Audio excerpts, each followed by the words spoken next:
What is the one thing protecting you right now from the cold vacuum of space and the fire of a billion nuclear bombs?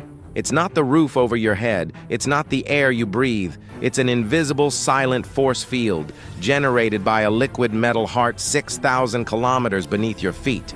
We take it for granted, we don't even feel it. But what if I told you that the first sign of its failure wouldn't be a terrifying cataclysm, but the most beautiful light show in human history? This is the story of the day our shield failed. A story of what if the Earth's core suddenly went cold. Deep in the center of our planet lies the Earth's core.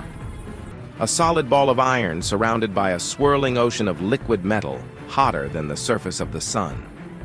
This motion generates a powerful, protective magnetic field that envelops our world. This shield deflects a constant storm of solar radiation from the sun. The science is simple.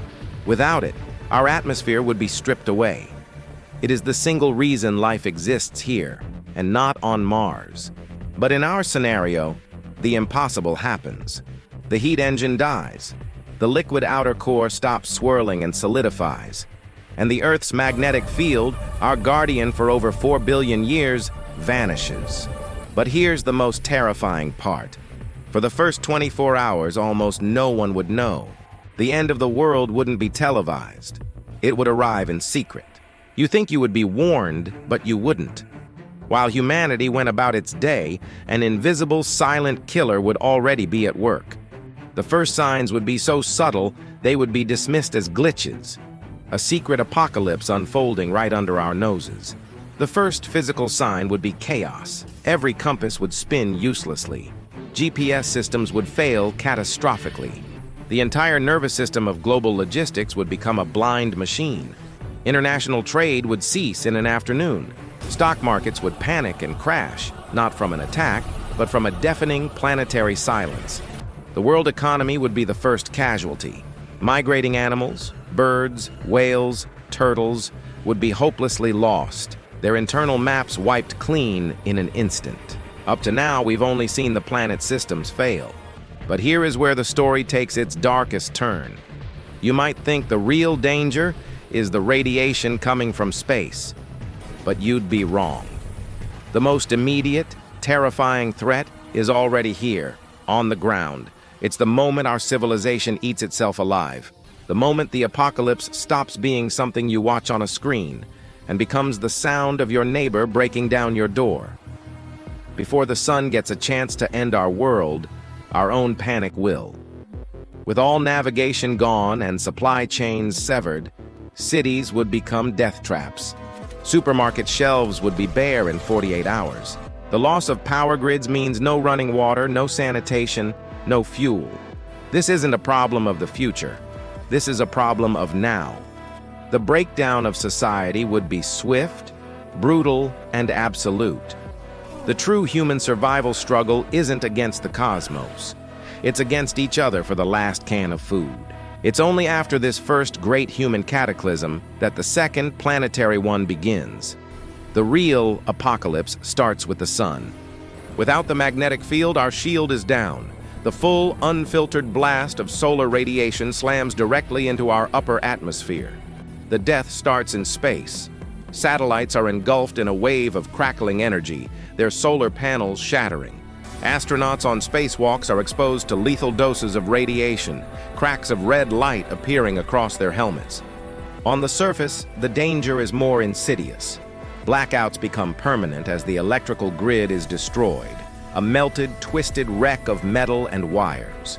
Ironically, our new world is defined by the absence of our own light and the terrifying presence of another, a global permanent aurora raging in the sky, the planet's beautiful final scream.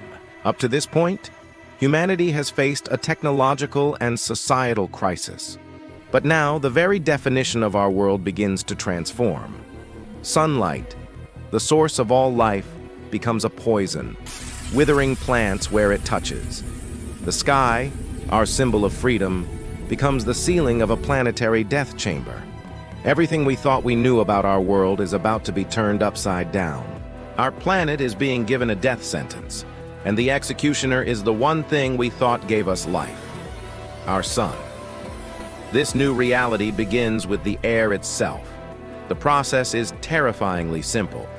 High-energy particles from the sun slam into the molecules of our upper atmosphere, hitting them with such force that they're knocked out of Earth's gravitational hold, one molecule at a time. It's a cosmic sandblaster, relentlessly eroding our atmosphere. We would witness the Martianization of Earth. The sky would thin. The deep, rich blue we know would fade to a pale, watery cyan, eventually turning a permanent, dusty, pinkish red, just like on Mars. The air pressure would drop. Lakes and rivers would literally begin to boil away into the thinning atmosphere. We would be living on a planet that was slowly suffocating. But the death of the Earth's core unleashes one final silent killer. It isn't just a magnet, it's the heat engine that drives our planet's geology. Without that heat, plate tectonics would grind to a halt, earthquakes would stop, the creation of mountains would end, and most importantly, volcanoes would go extinct. The science is clear. Volcanoes are a vital part of the planet's life support system, recycling the gases that form our atmosphere. Without them, it's a one-way ticket to a vacuum. But the final stage of this apocalypse isn't geological. It's psychological. It's the moment humanity collectively understands the truth. The surface is no longer our home. The ground beneath our feet is now just the roof of a planetary tomb.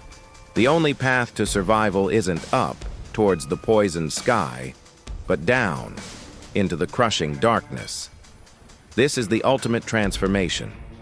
From a species that reached for the stars, to one that burrows into the dirt, this is the ultimate human survival story.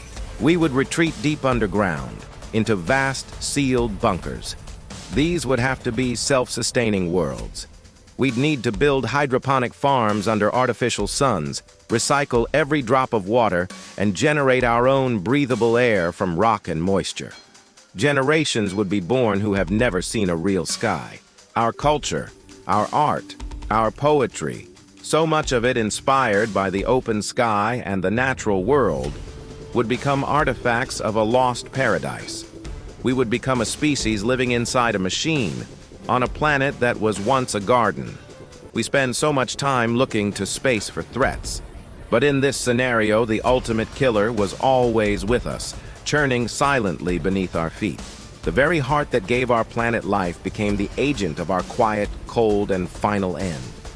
The death of a planet's heart is a slow, silent end. But what if the universe decided to be much, much faster? What if, for just 60 seconds, all friction on Earth simply vanished? The consequences of that question is a story for another what if. The universe of questions is infinite. Share your what if in the comments below. And to join our journey through the realities that could be, subscribe to our channel.